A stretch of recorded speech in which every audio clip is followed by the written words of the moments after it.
নিখোঁজের ৯ বছর পর বিএনপি নেতা এম ইলিয়াস আলীকে জীবিত উদ্ধার করেছে স্পেশাল ফোর্স। এইমাত্র পাওয়া খবর, ইলিয়াস আলীকে নিয়ে সুখবর দিল ডক্টর ইউনূস। কিভাবে উদ্ধার করলো স্পেশাল সিকিউরিটি ফোর্স, জানতে পুরো ভিডিওটি। ভারতের কারাগারে ইলিয়াস আলীকে দেখা গিয়েছে, এই কথা বলেছেন বিএনপির আরেকজন নেতা, তিনি হচ্ছেন, তার নাম এম। জানিয়ে দিব এইমাত্র পাওয়া ব্রেকিং নিউজ। বিএনপি নেতা ইলিয়াস আলীকে নিয়ে পাওয়া গেল চাঞ্চল্যকর তথ্য। এবার নতুন করে যে তথ্য ফাঁস হয়েছে, তাতে করে বিএনপি নেতা ইলিয়াস আলী জীবিত আছেন কিনা তা নিয়েও যে তথ্য ফাঁস হয়েছে জানাবো সে বিষয়টিও। আরো থাকছে বিএনপি নেতা ইলিয়াস আলীর জীবিত উদ্ধার হওয়া নিয়ে যে তথ্য ছড়িয়ে পড়েছে সেটা কতটুকু সত্য সে বিষয়টিও। আরো থাকছে আজকে দিনের সবশেষ কিছু গুরুত্বপূর্ণ আপডেট নিউজ। বিস্তারিত দেখে আসবো। তার আগে ছোট করে একটি অনুরোধ, আপনারা যদি এ ধরনের আপডেট নিউজগুলো সবার আগে পেতে চান অবশ্যই চ্যানেলটি সাবস্ক্রাইব করে রাখবেন। ভারতের কারাগারে ইলিয়াসকে, এই কথাটা কতটুকু সত্য? আমরা কিন্তু জেনেছিলাম যে ইলিয়াস এবং তার ড্রাইভার সহ কিন্তু গুম হয়েছিল সেই বিএনপির ইলিয়াস। আজকে আমরা জেনে নেব যে ইলিয়াস ভাই তিনি এখনো জীবিত আছেন কিনা, আসলে ভারতের কারাগারে তিনি বন্দী অবস্থায় আছেন কিনা। তাহলে কি এতদিন আমরা যে ঘটনাটি শুনেছিলাম যে ইলিয়াসকে সারা জীবনের মতো বিদায় করা হয়েছে, গুম করে তাকে মেরে ফেলা হয়েছে, এই ঘটনাটি কি আসলেই মিথ্যা ছিল? আর এই ঘটনার পেছনে কি আসলেই কোনো একটা চক্র দাঁড়িয়েছিল যে ইলিয়াসকে গুম করে ভারতে তাকে আটক করা হয়েছে? আজকে আমরা সঠিক তথ্যটা আপনাদেরকে জানিয়ে দেবো, চলুন আমরা একটু জেনে নিই। এখানে প্রতিবেদনে বলা হয়েছে যে ভারতের কারাগারে ইলিয়াস আলী এম এ মালিক, অর্থাৎ ভারতের কারাগারে ইলিয়াস আলীকে দেখা গিয়েছে, এই কথা বলেছেন বিএনপির আরেকজন নেতা, তিনি হচ্ছেন, তার নাম এম এ মালিক। বিএনপি চেয়ারপারসনের উপদেষ্টা পরিষদের সদস্য ও যুক্তরাজ্য বিএনপির সভাপতি এম এ মালিক বলেছেন, বিএনপি নেতা এম ইলিয়াস আলীকে গুম করেছে শেখ হাসিনা সরকার। অর্থাৎ এম এ মালিক বলেছেন বিএনপি নেতা ইলিয়াস আলীকে শেখ হাসিনা সরকার সে গুম করেছে। এই নিউজটি আপনারা কিন্তু অনেক আগে শুনেছিলেন যে ইলিয়াস আলীকে এবং তার গাড়ির যে ড্রাইভার আছে, এই ড্রাইভার সহ ইলিয়াস আলীকে কিন্তু গুম করা হয়েছে। কোথায় গিয়েছে লাপাত্তা, কোনো তার খবর পাওয়া যায়নি। এইভাবে ইলিয়াসের ফ্যামিলি, তার ফ্যামিলির সবাই শোকে শোকান্বিত কিন্তু হয়েছে, কান্নাকাটি করেছে। তো এখন শোনা যাচ্ছে যে ইলিয়াস আলীকে নাকি ভারতের কারাগারে দেখা পেয়েছে, মানে সেখানে আছে, এই কথা বলেছেন।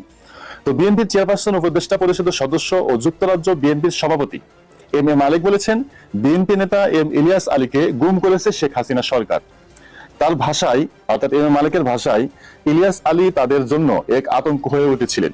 অর্থাৎ ইলিয়াস আলী তিনি যেভাবে বিএনপির বড় একজন নেতা ছিলেন, এই বিএনপির বড় একজন নেতার হুঙ্কারে কিন্তু আওয়ামী লীগের একটা ঘুম হারাম হয়ে গিয়েছিল, এটি হচ্ছে তিনি বলতেছেন। কেমন যেন একটা বড় একটা আতঙ্ক, এই জন্য শেখ হাসিনা ইলিয়াস আলীকে মানে গুম করেছে, এই কথা বোঝাচ্ছেন।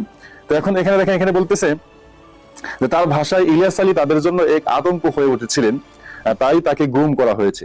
আমার মনে হয় ইলিয়াস আলীকে ভারতের কোনো একটি কারাগারে রাখা হয়েছে।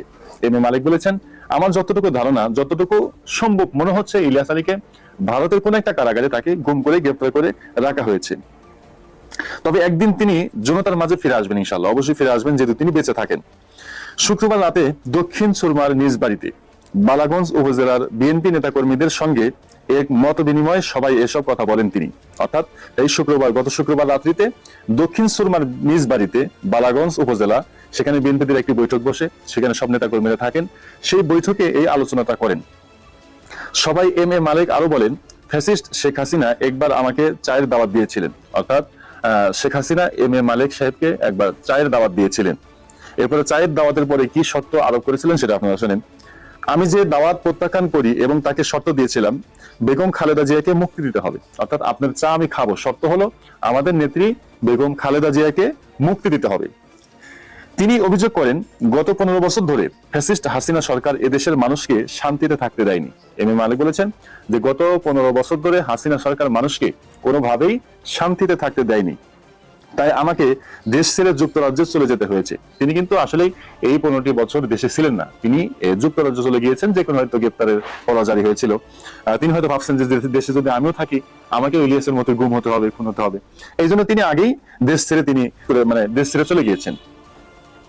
এখন এখানে বলতেছেন, তবে আমি দেশের রাজনীতি থেকে সরে যাইনি। আমি দেশ ছেড়ে চলে গিয়েছি বটে, কিন্তু আমি দেশের রাজনীতি থেকে এক বিন্দু পরিমাণও সরে যাইনি, বরং যুক্তরাজ্য থেকেও দেশের স্বার্থে আন্দোলন চালিয়ে গিয়েছি। যে আমি যুক্তরাজ্য ছিলাম বটে, কিন্তু আমি যুক্তরাজ্য থেকেও আমি কিন্তু এই দেশে যে একটা রাজনীতি আন্দোলন, এগুলো আমি পুঙ্খানুপুঙ্খানু ভাবে চালিয়ে গিয়েছি, আমাকে কোনোভাবেই দমন করতে পারেনি। দেশে নাই তো কি হয়েছে, আমি বিদেশে থেকেও আন্দোলন করে গিয়েছি। বরং যুক্তরাজ্য থেকেও দেশের স্বার্থে আন্দোলন চালিয়ে গিয়েছি। প্রতি সোম ও বুধবার ব্রিটিশ পার্লামেন্টের সামনে দাঁড়িয়ে বছরের পর বছর আন্দোলন করেছি। অর্থাৎ যুক্তরাজ্যে সেই ব্রিটিশ পার্লামেন্টের সামনে দাঁড়িয়ে থেকে কিন্তু সে বছরের পর বছর সপ্তাহে সপ্তাহে সে আন্দোলন চালিয়ে গিয়েছে। এই কথা বলেছেন এম এ মালিক। তিনি বলেন, সিলেট ফ্যাসিস্ট শাসনের বিরুদ্ধে শক্ত দুর্গ গড়ে তুলেছিলেন বিএনপি নেতাকর্মীরা। হামলা মামলা করেও তাদের দমন করা যায়নি। অনেক হামলা মামলা করেছিল, এই হামলা মামলা করেও বিএনপির নেতাকর্মীদেরকে দমন করতে পারেনি। উল্লেখ্য, 2012 সালের 17 এপ্রিল ঢাকার বনানী থেকে গাড়ি চালক আনসার আলী সহ নিখোঁজ হন বিএনপির প্রভাবশালী নেতা এম ইলিয়াস আলী। আপনারা হয়তো এই নিউজটি সেই সময় পড়েছিলেন 2012 সালে 17 এপ্রিল, যে ঢাকার বনানী থেকে এম ইলিয়াস আলীর গাড়ি থেকে, তার গাড়ি সহই কিন্তু তার ড্রাইভার সহ গাড়ি সহ সেই ইলিয়াস আলীকেও কিন্তু গুম করা হয়েছিল। এটি নিয়ে অনেক নিউজ হয়েছে।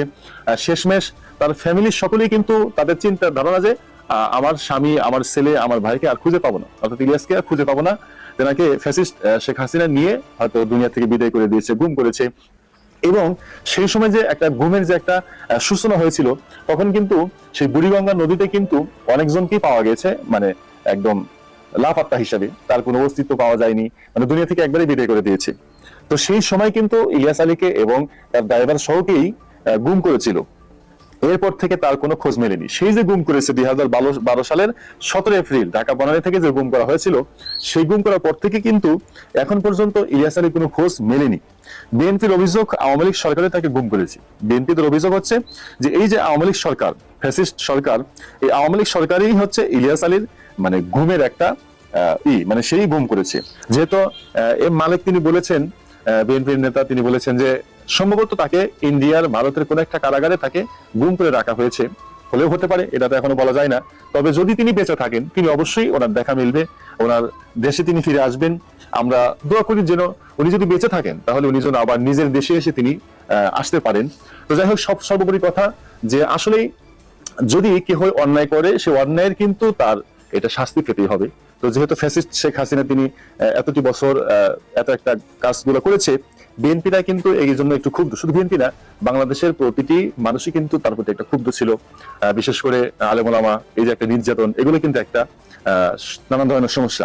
তো যাই হোক, আপনারা বিস্তারিত জানতে পারলেন যে যদি ইলিয়াসুর রহমান যদি তিনি মানে যদি জীবিত থাকেন, যদি সে ভারতের কারাগারে যদি তিনি তেনার দেখা মেলে বা এরকম মালিক যেরকম আশঙ্কা করেছেন, এটা যদি আসলে বাস্তবে হয়ে থাকে, তাহলে তিনি যেন দ্রুতই তার নিজের পরিবারের কাছে যেন ফিরে আসতে পারেন। এই বিষয়টি নিয়ে আপনাদের মন্তব্য কি, অবশ্যই আপনারা কমেন্ট বক্সে জানাবেন। আর ভিডিওটি আপনারা সর্বোচ্চ শেয়ার করুন। ইলিয়াস আলীর 13 বছর নিখোঁজ। আমরা ইলিয়াস আলীর সাথে চলাফেরা করছি, আমরা ইলিয়াস আলীর ফেরত চাই।